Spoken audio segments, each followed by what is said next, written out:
Well, hello and welcome back to the Tao Manifesting Tarot, the most innovative metaphysical reading on the internet. Yes, yes, yes, kids, it's time for the Tao Manifesting Tarot podcast. Today we're focusing on your gray matter really matters. Your thinking, your ability to be a thinker is critical. It's important. That is the Tao destination. We're going to take a look at frequencies that will help you move in that direction. Your gray matter really, really matters. Tell you what else matters, the way we do this whole thing called the Tao Manifesting Tarot, because as I said, it is a Manifesting Tarot podcast, but it is a metaphysical reading. That is to say, we combine things because I want to give you the whole picture. I want to connect the 3D to the 5D. No fantasy, no unicorns, no rainbows, no foo-foo, none of that. It is literally the Matrix revealed and a whole lot more because tarot is manifesting. It's the human kryptonite. Tarot is the science of your potential. I've done tarot for over 20 years. And when I started out, I had kind of the same feeling that everybody who starts out in tarot or any of the metaphysical sciences has. And that is, it's magic. It's a kind of magic. And yeah, sort of. But it doesn't predict. I've done it for over 20 years. As I said, I have found from my experience, it doesn't predict very much, if anything at all. However, what I did discover is that tarot is the science of potential, your potential.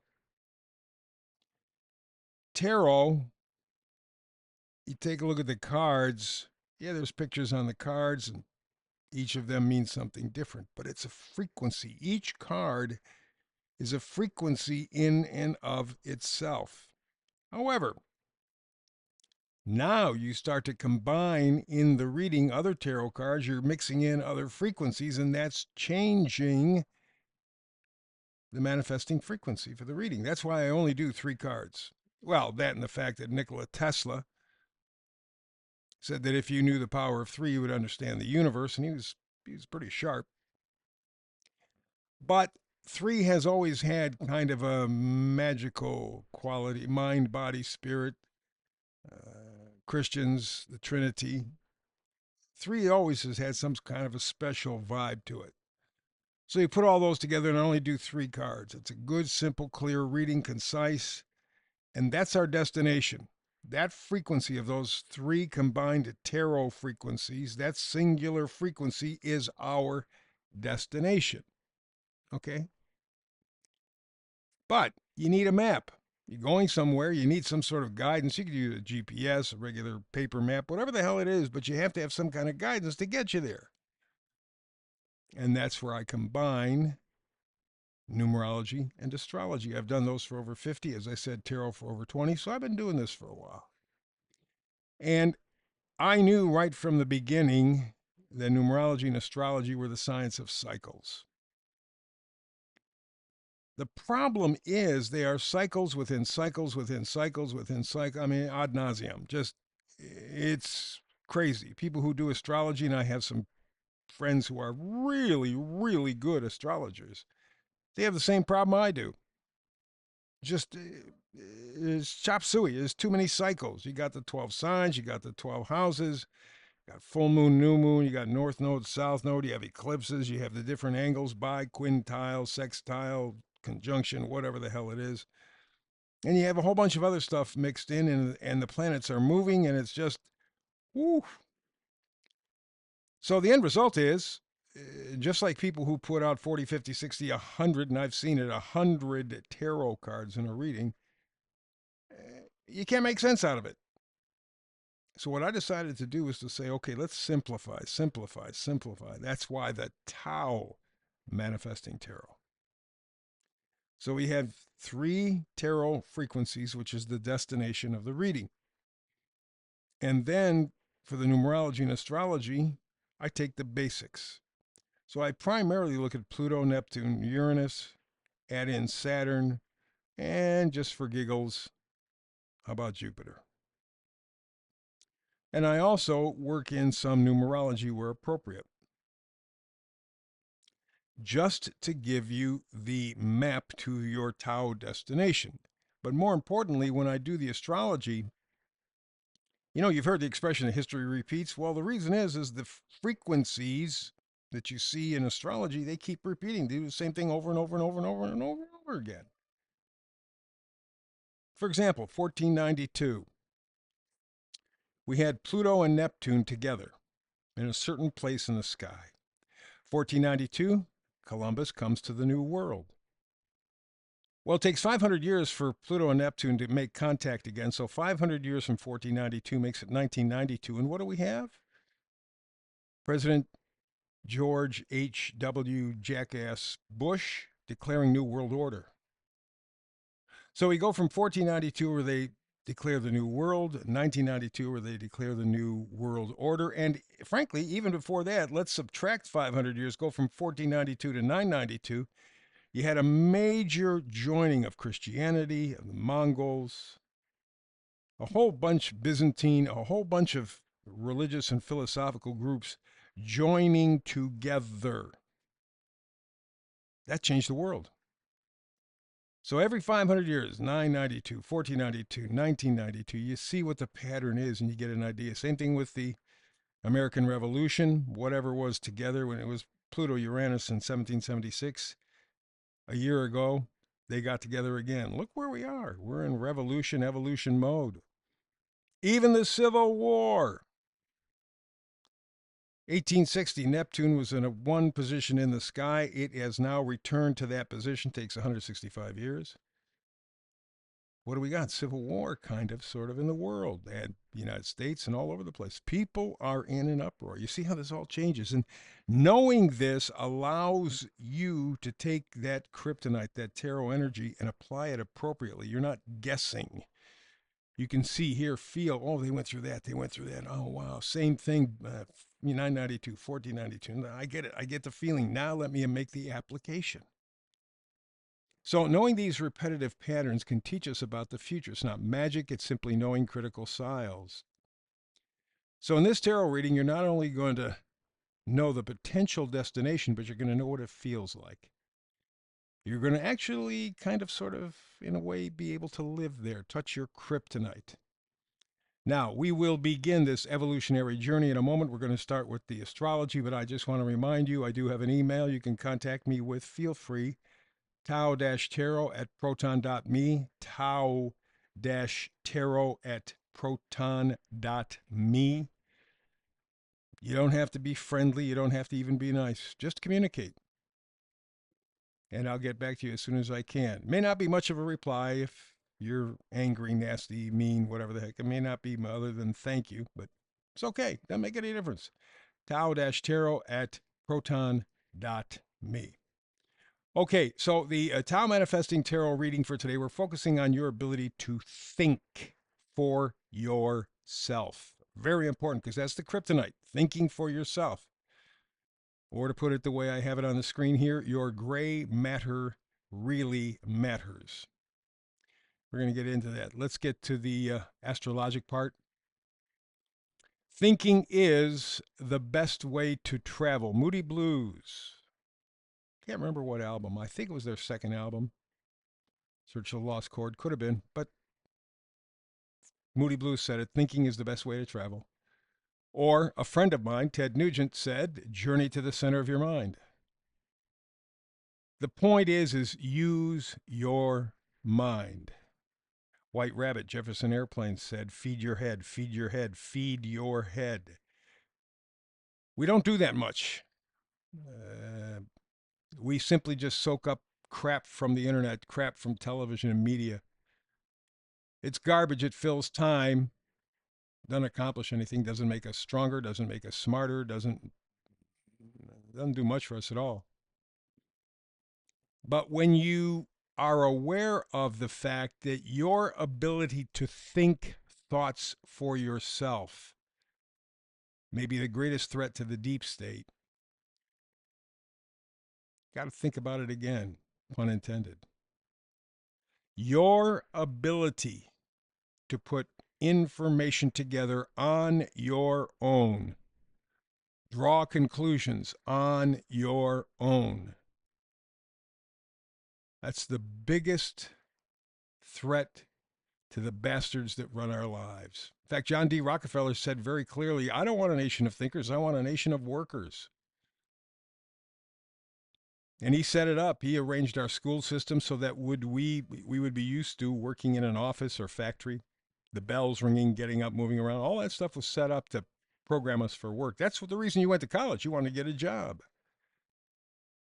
You wanted to be a worker, not a thinker. Even today, 2025, people say don't do your own research. What? What?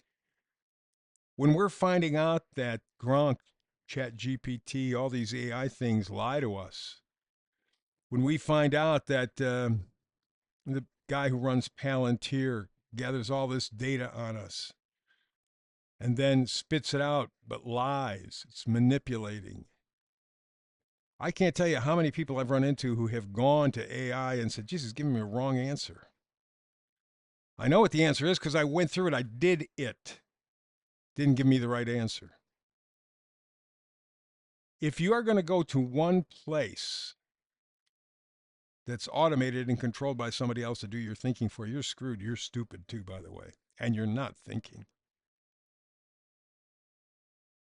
So the idea is for you to develop the skills to be able to think for yourself. And everything about it, everything about society prevents you from doing that. Anyway, as I was preparing to tackle this issue today, I just had kind of a hunch. It turned out to be exactly right. Remember a little bit ago I was talking about the Civil War? The Neptune cycle, 165 years. Well, I looked at it again. And in this time period, it started in 1860. It's coming back to the same spot right now. Neptune is an interesting planet because it is either delusion, illusion, confusion, or illumination. But it's very difficult at the moment to know which one of those it is. And very often it turns out to be delusion, illusion. You know, the wizard behind the curtain. You know, when Dorothy and Toto pull back the curtain, Wizard of Oz, and the wizard pulls back the curtain and says, "Don't pay attention to that man behind the curtain." That's what's happening to us right now. You know, don't believe your eyes, don't believe your ears, don't think for yourself. I have the perfect way. That's Neptunian. So I decided just a quick thumbnail sketch. 1860 to 2025, what did we have in that time period? Well, starting with around 1860, we had a huge influx, mysteriously, of Jews in America. Just as like somebody pulled up a dump trunk and dumped them out, man. We had the Civil War, of course. We had corporate monetizing. Corporations literally became the equivalent of human beings. And the people who owned those corporations got very, very rich. The Gilded Age. When the rich were rich, plenty enough, and yet they wanted more. Well, of course, corporations now were, with the help of the courts, being considered equal to human beings, so boom. So we see that. And with that, of course, comes the social split between the rich and the poor. Tough economy. In that, by 1913, we had the Fed. Then we had the Depression, World War I, World War II, the influx of Nazis and Zionists immediately after World War II. They pulled Nazis, out of the Nuremberg trials and brought them here to America because they were scientists, or government thought it was really kind of a strange situation. And in fact, one of the things that still puzzles me, and I'll put this under Neptune, it's a mystery behind a curtain. There is some, as yet, unannounced, undiscovered connection between Germany Nazis and Jews or Zionists. It's not a healthy relationship. It's not a good relationship, but something is there. And that makes it very difficult. In 1933, they developed the Havara Agreement, where 60,000 Jews were able to leave in 1933 Germany. What did Hitler get out of the deal? You know he was going to get something. The Jews got something. There's always been this connection between Jews and Germany. The England part, I get. They started the Bank of England. The Fed part, I get. They started the Fed. It was all part of their control thing. But there is a part of this whole Nazi Jew thing that I still don't get. But then, right after World War II, we got flooded with Nazis in our government, Zionists, the connection between CIA. Really, the deep state was growing through the whole time. It was really kind of amazing. Absolutely amazing. And Bill Casey, who was the guy who ran the CIA, I think it was in the 1980s. He was working with somebody, and they were talking about what was going on.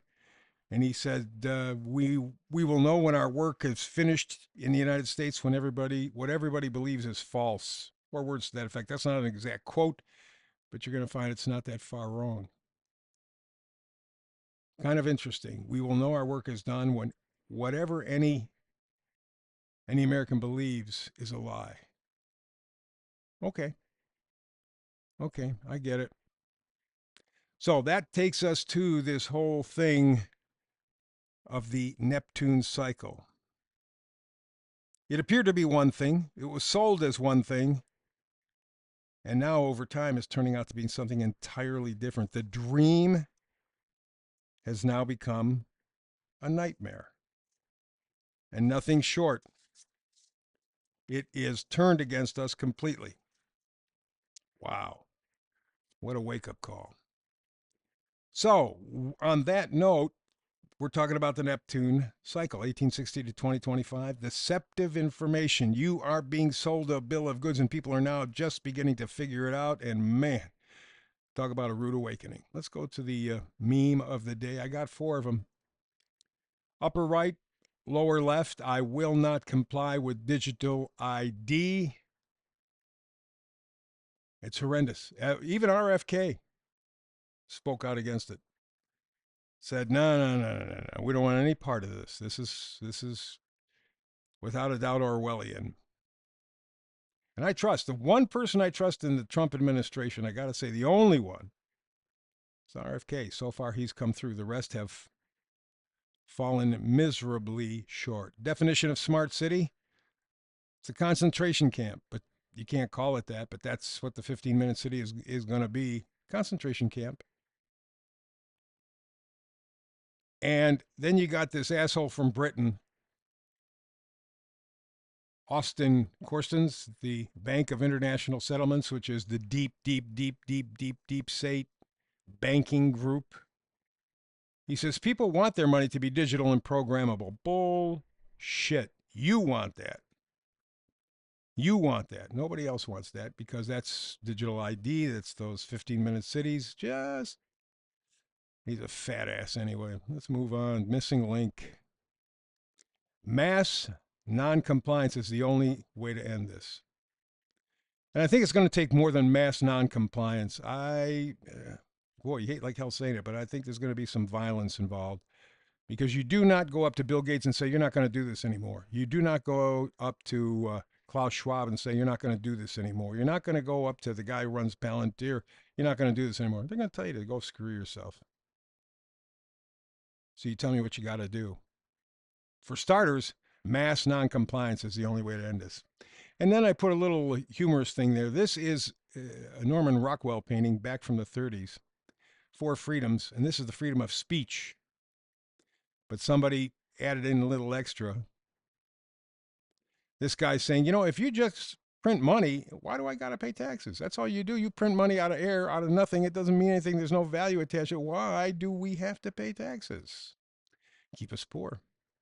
Tarot for today, 10 of Swords. That's the first card up. Betrayal. You're stabbed in the back. You are understanding. This Neptune dream has become a nightmare. Now you got to do something about it. This is an opportunity for you, the Hermit card says, to look for deeper understanding. You got to do your own research. Think for yourself. You understand that you're being screwed, that you've been screwed. Figure out the game. Really understand. And once you do, figure out where the hell you're going to go. And that's the next card, the Chariot card. It's all about focus and self-direction. You are the one that holds the key, but you are the one that has to take responsibility for it. And that's where it gets tough for most people.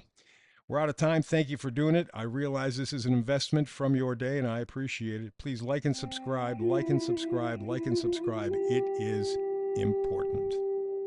That's it. Back with another Tao Manifesting Tarot tomorrow. Between now and then, peace and blessings.